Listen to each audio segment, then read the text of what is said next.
बच्चों, स्वागत है आप सभी का एलएस ऑनलाइन क्लास में। उम्मीद है आप लोग अच्छे होंगे और आपकी पढ़ाई बहुत अच्छी चल रही होगी। आज हम पढ़ने वाले आपके क्लास 10th का इतिहास का जो चैप्टर 8 है, प्रेस, संस्कृति एवं राष्ट्रवाद, उसका हम ऑब्जेक्टिव क्वेश्चन करने वाले हैं। इससे पहले हमने चैप्टर 1 से लेकर चैप्टर 7 तक सारे क्वेश्चन अच्छे से कंप्लीट कर लिए और आज चैप्टर 8 का प्रेस, संस्कृति एवं राष्ट्रवाद कंप्लीट करने वाले हैं, इसका ऑब्जेक्टिव। तो चलिए चलते हैं क्वेश्चन पे। इसमें आपका फर्स्ट क्वेश्चन है, किसने कहा मुद्रण ईश्वर की दी हुई महानतम देन है सबसे बड़ा तोहफा? तो किसने कहा था? Martin Luther. किसने कहा था? मार्टिन लूथर ने। रूसो कहाँ का दार्शनिक था? रूसो कहाँ का दार्शनिक था? तो फ्रांस का। विश्व में सर्वप्रथम मुद्रा की शुरुआत कहाँ हुई थी? विश्व में सर्वप्रथम मुद्रा की शुरुआत कहाँ हुई थी? आप लोग को जरूर याद होगा। कहाँ हुई थी विश्व में सर्वप्रथम मुद्रा की शुरुआत? ये हुई थी चीन में। कहाँ हुई थी? चीन में। गुटेनबर्ग का जन्म किस देश में हुआ था? गुटेनबर्ग का जन्म किस देश में हुआ था? तो ये हुआ था जर्मनी में। कहाँ हुआ था? जर्मनी में। किस पत्र ने रातों रात वर्नाकुलर प्रेस एक्ट से बचने के लिए अपनी भाषा बदल दी? यहाँ पे ये बताना है कि किस पत्र ने रातों रात वर्नाकुलर प्रेस एक्ट से बचने के लिए अपनी भाषा बदल दी?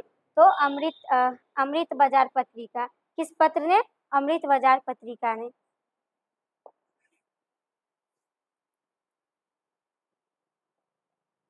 इंग्लैंड में मुद्रण कला को पहुंचाने वाला कौन था? इंग्लैंड में मुद्रण कला को पहुंचाने वाला कौन था? तो वो था कैक्सटन। कौन था? कैक्सटन। 13वीं सदी में किसने ब्लॉक प्रिंट के नमूने यूरोप में पहुंचाया? तो वो कौन था? 13वीं सदी में किसने ब्लॉक प्रिंट के नमूने यूरोप में पहुंचाया? कौन था वो पहुंचाने वाला? Marco Polo. नेक्स्ट क्वेश्चन है आपका, किस देश की सिविल सेवा परीक्षा ने मुद्रित पुस्तकों की मांग बढ़ाई? किस देश की सिविल सेवा परीक्षा ने मुद्रित पुस्तकों की मांग बढ़ाई? तो वो चीन की। किस देश की? चीन की। याद रहेगा आप लोगों को अच्छे से। चलते हैं नेक्स्ट क्वेश्चन पे। भारत में पहला छापाखाना कहाँ लगाया गया था? भारत में पहला छापाखाना कहाँ लगाया गया था? ये आप लोग को जरूर याद होगा। कहाँ लगाया गया था? गोवा में।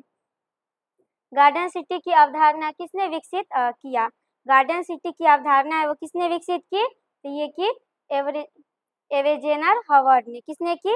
एवेजेनर हवर्ड ने। नेक्स्ट क्वेश्चन है आपका, अल हिलाल का संपादन किसने किया? अल हिलाल का संपादन किसने किया? तो ये किया अब्दुल कलाम आजाद ने। किसने किया? अब्दुल कलाम आजाद ने।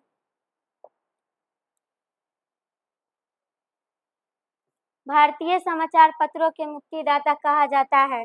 भारतीय समाचार पत्रों के मुक्तिदाता किसे कहा जाता है? ये आप लोगों को जरूर याद होगा। किसे कहा जाता है भारतीय समाचार पत्रों के मुक्तिदाता? तो ये कहा जाता है चार्ल्स मेटाकॉफ को। किसे कहा जाता है? चार्ल्स मेटाकॉफ को। नेक्स्ट क्वेश्चन है आपका, वर्नाकुलर प्रेस एक्ट किसके कार्यकाल में पारित हुआ? वर्नाकुलर प्रेस एक्ट किसके कार्यकाल में पारित हुआ था? ये लीटन के। किसके कार्यकाल में पारित हुआ था? लीटन के कार्यकाल में। नेक्स्ट क्वेश्चन है आपका, मार्टिन लूथर कौन था? मार्टिन लूथर थे वो कौन थे? यहाँ पे ये आपको बताना है। तो ये कौन थे? एक धर्म सुधारक थे। कौन थे? धर्म सुधारक कौन थे? Martin Luther. कागज का आविष्कार किस देश में हुआ था? तो कागज का आविष्कार किस देश में हुआ था? ये तो आप लोग को जरूर पता होगा। किस देश में हुआ था कागज का आविष्कार? ये हुआ था चीन में। किस देश में कागज का आविष्कार हुआ था? चीन में। याद रखिएगा, अगर नहीं याद होगा तो इसको याद रखिएगा अच्छे से। 1922 में हिंदुस्तान टाइम्स का संपादन किसने किया? 1922 में हिंदुस्तान टाइम्स का संपादन किसने किया था? तो के.एम. पन्नीकर ने। किसने किया था? के.एम. पन्नीकर ने हिंदुस्तान में टाइम्स का संपादन किया था। और कब किया था? 1922 में। 1922 में हिंदुस्तान टाइम्स का संपादन किसने किया था? के.एम. पन्नीकर ने। ठीक है, इसमें इतना ही क्वेश्चन था। मिलते हैं नेक्स्ट वीडियो में नेक्स्ट टॉपिक के साथ। तब तक के लिए जय हिंद, जय भारत।